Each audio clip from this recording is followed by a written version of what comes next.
what are some great things, maybe, in vocal emulation and just generally being influenced by blues singers, vocalists of all varieties? How Hmm. do you have that impact your playing?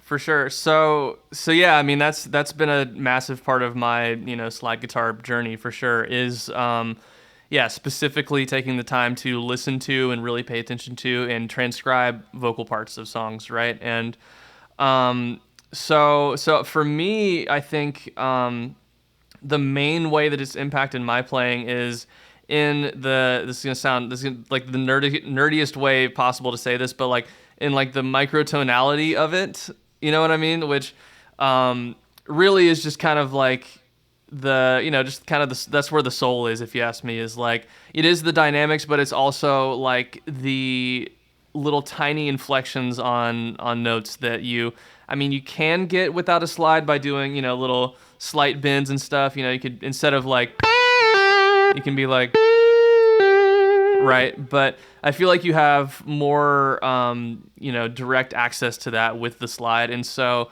I think mainly what the listening to vocalists has taught me is like, you don't always have to be right perfectly in tune with the note. A lot of times it's way more impactful and expressive and soulful to intentionally be a little bit off of it. You know what I mean? So like, so yeah, let me just try to think of it like an example. So if, yeah, I don't know. So if I was like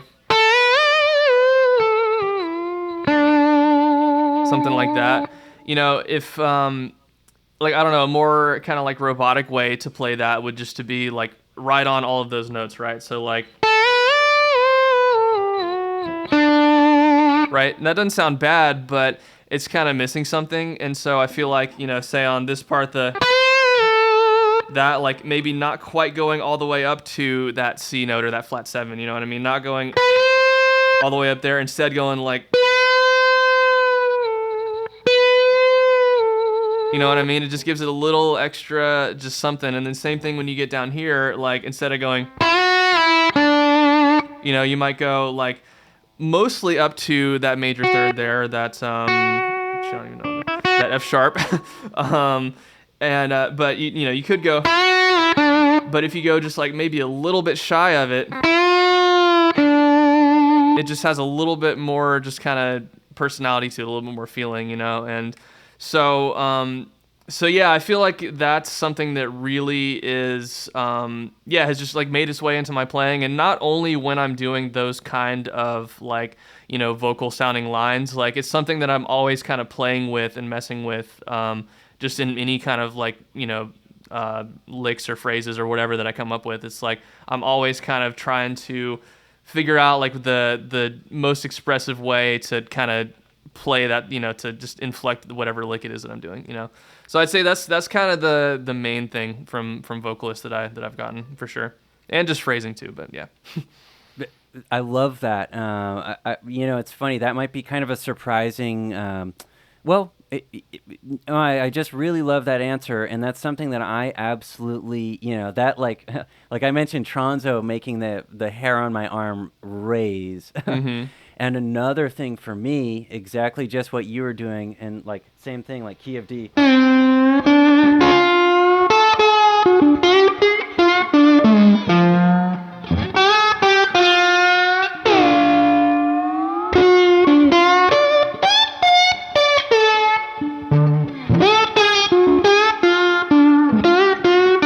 like that.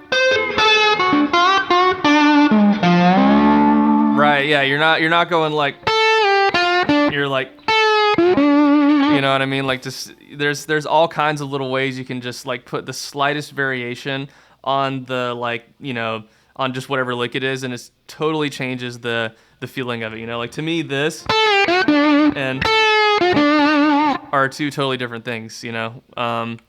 And so yeah, to me, it's just like yeah, I feel like it just kind of really like can open your mind up to the fact that, or I don't know, like it just kind of really just it opens things up to where you don't even necessarily have to like worry too much about what specific note you're playing, in certain parts of licks.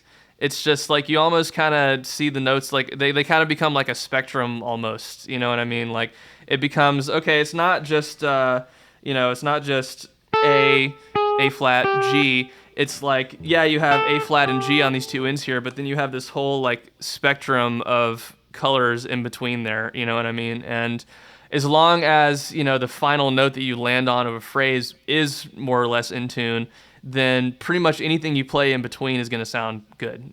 So I think that's kind of how I think of it.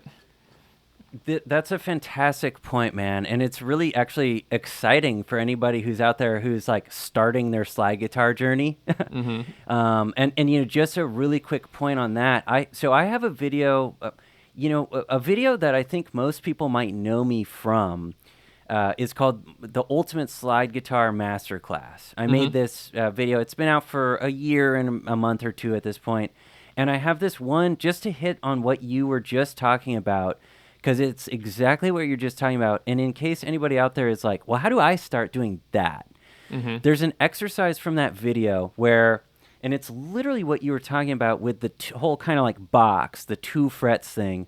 So in the key of D, right? It's fun playing in the key of D this whole time. Right. So check this out. There's the box, which would be like going 10-8, 10-8, 10-8. And I'm just going to be really robotic about it.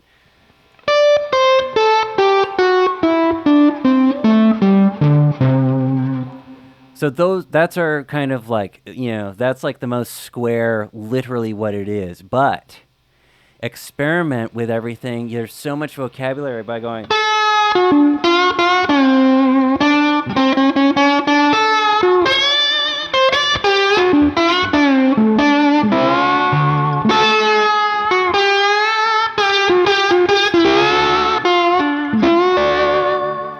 Right, it's like that's where, okay, right. Forget, who knows how many notes we have in between those 2 frets times 6 strings. Exactly. It becomes like, it's kind of infinite, not to sound too whoa, dude, but like it's the possibilities are endless, even just in a simple blues box like that. So that's, just taking what you just said and just going like, okay, so this is actually pretty, if people are wondering where to start, or if they're wondering like what might be missing from their licks, I feel like this sort of confidence in playing those out of tune, those in between the nook and cranny notes, that's like a great place to start to expand your own sound. And those are the notes that like make you, you make a face, and people are like, give you the stank face or whatever.